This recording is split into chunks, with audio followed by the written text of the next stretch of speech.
Hello, this is Ruth Marshall here.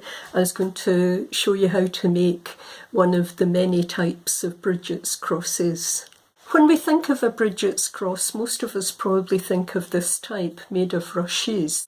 But there are other kinds of Brigit's cross. One of them made out of sticks and straw. Now you'll see they both have that kind of diamond shape in the middle of them. That is a very ancient symbol. It's known from cultures all around the world for thousands of years. To make this type of Brigit cross, we need 2 sticks and some straw, or something like straw. I have a couple of little sticks here. These were pieces of willow growing outside that I cut last year into handy little sizes for making Brigit's crosses. And the other thing we'll use is raffia. Now raffia is a natural material used for tying plants to sticks in gardening, and it's always good to use natural materials. If you haven't got sticks like these, you could use, for example, plant support sticks and cut 2 pieces the same length from them.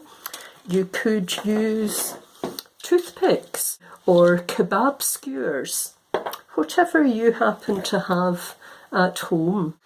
We don't all have straw, so I'll use raffia, which comes in long strips.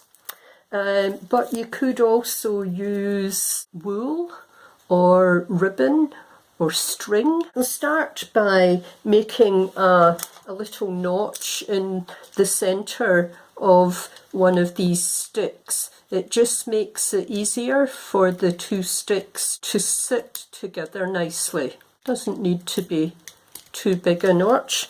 I'll do the same in the other, just using a little craft knife here, but a little sharp kitchen knife would often be good enough as well. Okay, so now the 2 of those can fit with their notches together, and I'll just tie them in place with a piece of raffia. A simple over under and tie them in place. And I'm going to take the long end of my raffia, I'm going to wrap it all around one stick, and then I'm going on to the next. And I'll go all around that stick and on to the next, all around that stick and on to the next, all around that one and on to the next.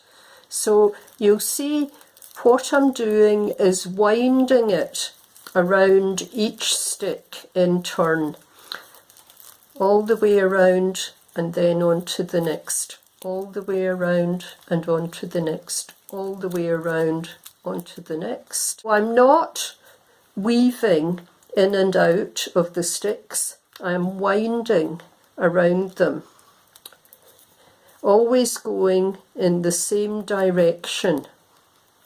And you'll see the diamond shape is starting to form in the middle of the sticks. Now I need to fasten on another piece of raffia just to tie the 2 together so I can carry on winding.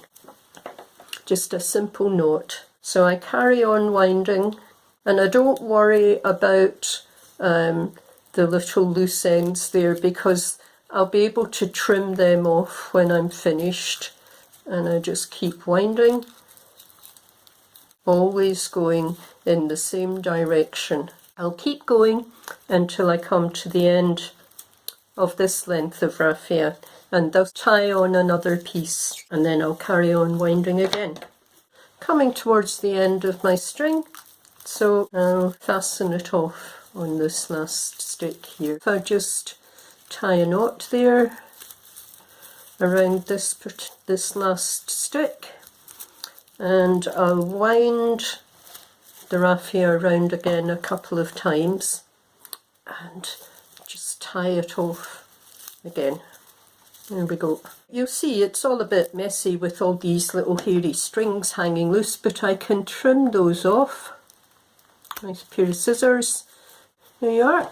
So this would be the outside face of it, and maybe this leg's a little longer than the others, so I'll get my secateurs and I'll just trim a little off that leg. I think that's about even. So that's how to make a Brigit's cross using raffia and willow sticks. Here is a tiny version made using cocktail sticks and using cotton yarn. You see I've chosen different shades of green and gold. In some parts of the world this is known as a god's eye. I hope you'll have fun experimenting, seeing what materials you have to hand that you can make your Brigit's cross out of. Be creative, have fun.